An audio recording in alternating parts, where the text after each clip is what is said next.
Hi, welcome to the Commercial Gas Engineer channel. Just going to show you a few pictures of some of the first plant rooms I went into as a qualified commercial gas engineer.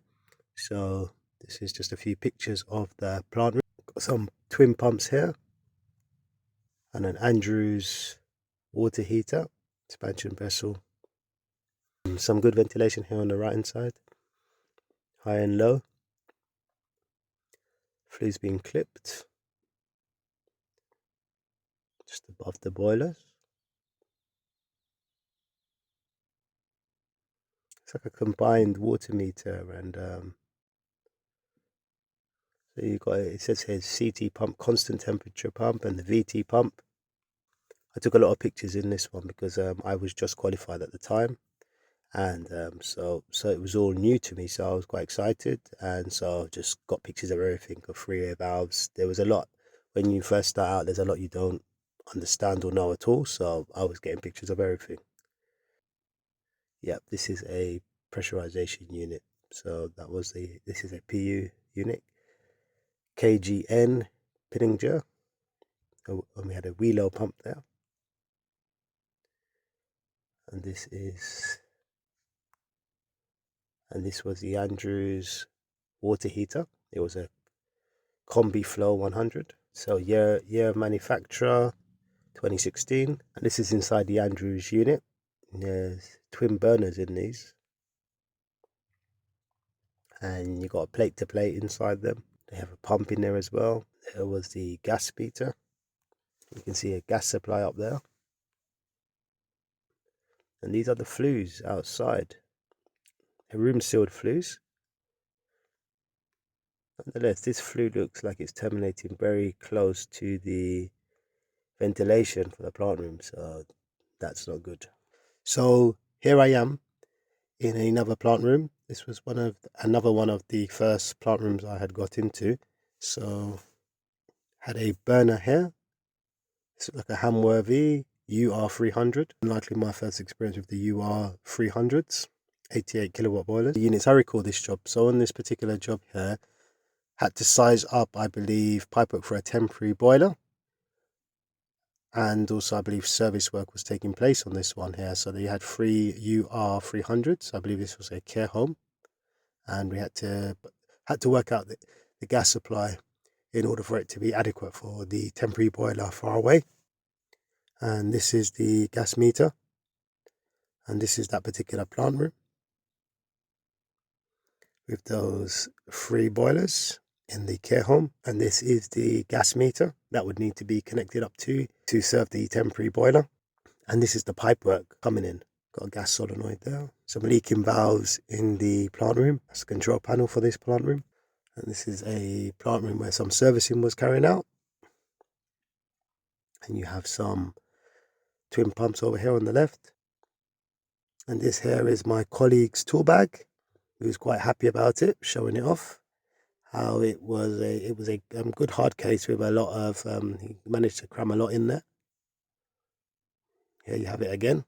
Some people are very proud of their tool bags, and so they should be. And this is also his tool set. He had quite a few bits in there as well, very organized. So this is the pressurization unit in that particular plant room. This is the pipework above, and this is below. And then now this is another plant room at the time that I was exposed to. So I took a picture of the new burner. This is before I knew anything about these units at all. And these are the other units where servicing was being carried out. This was serving quite a large building, naturally. When you haven't worked on these, or when it's your first experience in a plant room, you naturally want to just film and take pictures of absolutely everything. And I recommend that you do the same. Take pictures and learn what everything is, and learn as much as you can. It's a big plant room serving a big block of flats. So here are the units again from a different angle. And again, they were new MGNs 860s, LNT 35225. Heat output ranging from 225 right up to 860 kilowatt. These are the boilers that they were connected to, Viceroy GT, and this was their particular heat output. You can see it marked there. 600 to 670. And this is another one of the very first plant rooms I went into. So it's a Buderus. You can see them here set up. Okay, some top of the unit. Where's the Buderus? And I think in this particular one here, well, what was taking place was we were changing PRVs. So I believe was happening in this job. It's quite hard to remember when you go back several years to try and remember what were you actually doing. So those were Buderus Lugano Plus GB 312s.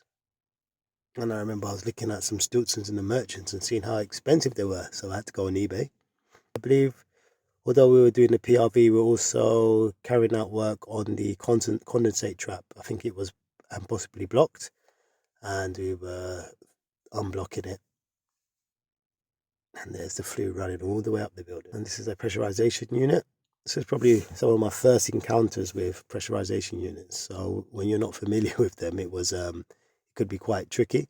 You didn't know what they were doing and so on, but there's not much to them. It's another plant room. So we had a vento unit and a compressor unit, and they did confuse the life out of me. And here was a boiler.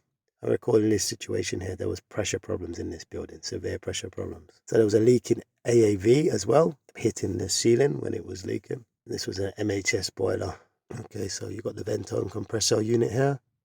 Fortunately, the company came out and dealt with them because it was a nightmare. This is the plant room. So I was at this plant room for some time because there was a lot of pressure problems due to leaks and so on.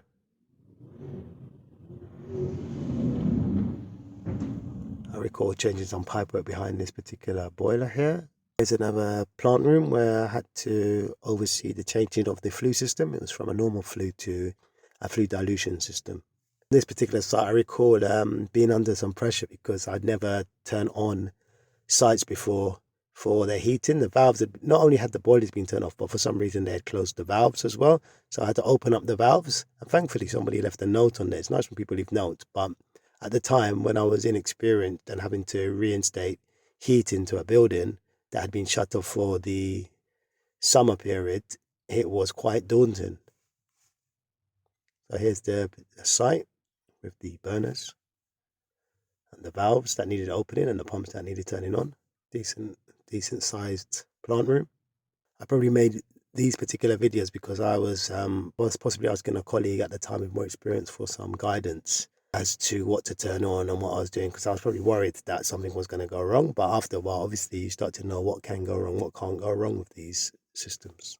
You can see the flame picture there. We had some RS50s. Okay, please tune in for the next videos that I want to show you as to when I first became qualified and the experience and the daunting challenges of getting familiar with plant rooms. All right, thank you for joining me. Until next time, bye.